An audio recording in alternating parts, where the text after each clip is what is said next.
ग्रामीण युवाओं को समर्पित प्लेटफॉर्म व्यापम आज से प्रारंभ कर रहा है ग्रामीण युवाओं की सफलतम व रोचक कहानियों की एक श्रृंखला, कहानी अपने देश अपने गांव की, जिसमें कहानी होगी युवाओं के पराक्रम की, उनके पुरोधा की, उनके यश की, जिससे आज का ग्रामीण युवा बहुत कुछ सीखकर आगे बढ़ सके।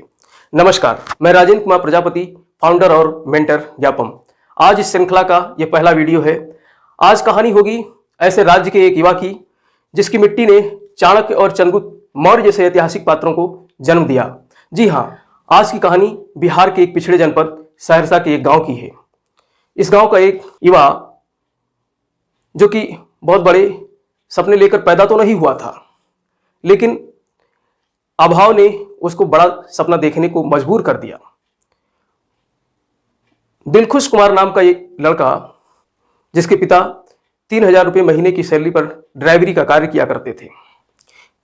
कहीं ना कहीं इसके पिता के पैसे का जुनून इसके भी रगों में दौड़ रहा था, लेकिन परंपरागत तरीके से ड्राइवरी का पेशा इसे एक धनवान व्यक्ति नहीं बना सकता था।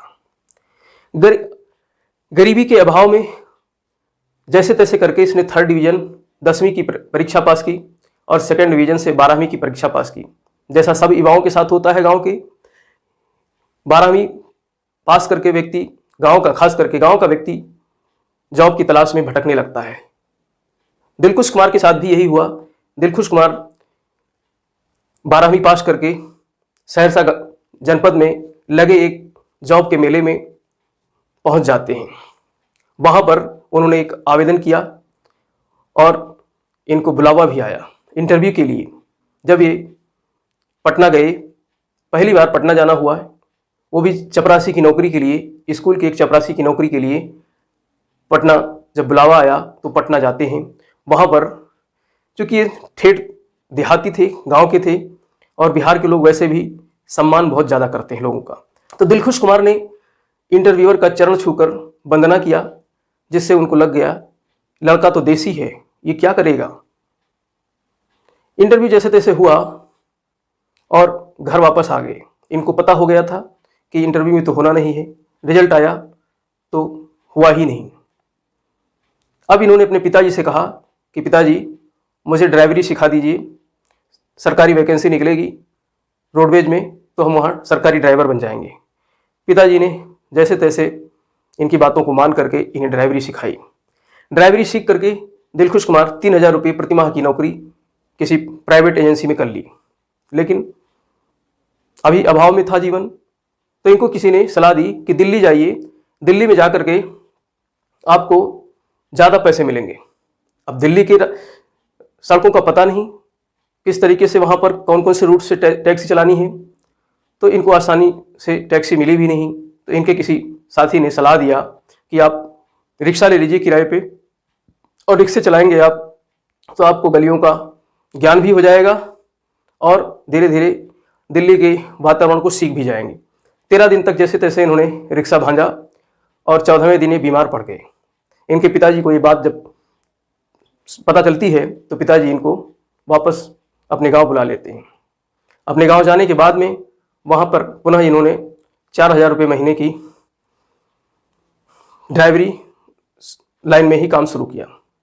लेकिन इनको बड़ा आदमी बनना था, तो फिर इन्होंने साथ साथ में, क्योंकि इलेक्ट्रिक से भी इनका डिप्लोमा था, तो इन्होंने पार्ट टाइम इलेक्ट्रिक का काम भी शुरू कर दिया। नए कंस्ट्रक्शन बिल्डिंग हाउसेज में इन्होंने ठेका लेना शुरू कर दिया। पैसा अच्छा खासा आने लगा तो इन्होंने एक कार खरीदी। देखिए, हर ड्राइवर का एक सपना होता है कि अपना उसका खुद का कार हो। इनके पिताजी तो ड्राइवर ही थे, लेकिन इन्होंने अपने उस बिजली के ठेकेदारी की कमाई से एक कार खरीदी और गांव आ गए। गांव आकर के इन्होंने सोचा क्यों ना पिताजी के ही पैसे को थोड़ा सा व्यापक किया जाए, आगे बढ़ाया जाए। इन्होंने ओला और उबेर जैसे कंसेप्ट को समझ रखा था, सुन रखा था। तो गांव से ही इन्होंने ओला और उबेर जैसे कंसेप्ट को सिर्फ एक कार से प्रारंभ किया। उसका नाम रखा आर्या गो। हालांकि गांव में इनकी बातों पर लोग मजाक बनाया करते थे, हंसा करते थे कि गांव में कहाँ ये सफल होने वाला है, ये क्या है ओला कैब। कैब को लोग कैफे कहा करते थे, कैब ही नहीं जानते थे क्या होता है। तो बड़ी दिक्कत आई। लेकिन वर्ष 2016 का वर्ष इनके जीवन में परिवर्तनकारी रहा। इन्होंने अपने कुछ इंजीनियर दोस्तों को कन्विंस कर लिया जो कि बाहर दूसरी कंपनी में काम कर रहे होते थे, और उनकी सेवाएं लेकर के इन्होंने आर्यागो को मजबूती के साथ एक नेटवर्किंग के माध्यम से शुरू किया और धीरे धीरे करके 1 से 2, 2 से 3, 3 से 4 ऐसे करके आर्यागो ने करीब 500 कारों का एक श्रृंखला खड़ा कर दिया और बिहार में इन्होंने कई जनपद को कवर किया है। आज ओला और उबेर जैसे कंपनियों को टक्कर दे रहा है इनका ये मॉडल।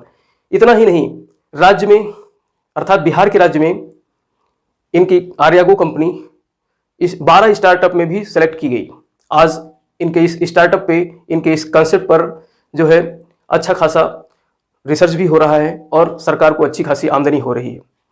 कहाँ एक कार से शुरू किया कारवां, आज व्यापक कारों का एक कारवां शुरू बना दिया है इन्होंने नेटवर्क।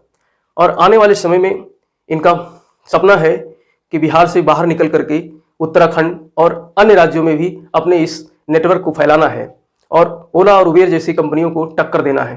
क्योंकि क्वालिटी से समझौता नहीं करते हैं, ग्राहक को संतुष्ट करने का ही इनका एक सपना है, इसलिए ग्राहक इनकी कंपनी से जल्दी जुड़ जाता है, इनकी सेवाओं से संतुष्ट होता है।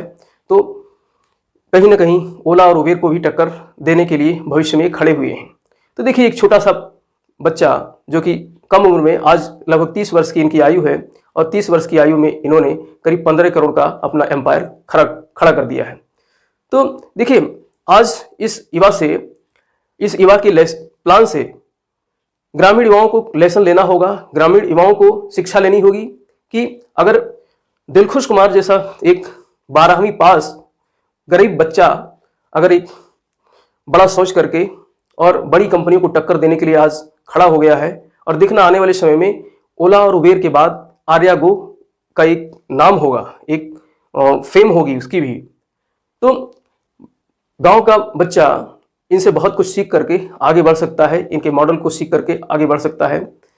इस श्रृंखला में हम कहानियों का इस सिलसिला जारी रखेंगे। ग्रामीण युवाओं के, चाहे वो सरकारी नौकरी में झंडे बुलंद कर रहे हों, चाहे बिजनेस में, चाहे एंटरप्रेन्योर में, किसी भी क्षेत्र में सफलता की पायदान को छूने वाले ग्रामीण युवाओं की कहानियों को ले करके हम आएंगे। लेकिन यहाँ पर आपका धर्म बनता है कि इनसे शिक्षा लेकर के और कुछ न कुछ आप भी सीखिए, आप भी करिए। और इसके लिए ज़रूरी होगा कि आप हमारे इस वीडियो को ज़्यादा से ज़्यादा लोगों तक शेयर कीजिए और अगर नए व्यूवर हैं तो चैनल को सब्सक्राइब अवश्य कर लीजिए और अगर वीडियो अच्छा लग रहा है तो फिर थंब का इंप्रेशन अवश्य डालिए, जिससे कि हमारा उत्साहवर्धन हो और हम अच्छी अच्छी कहानियों की श्रृंखला इस कड़ी में आपको देते रहें। जय हिंद।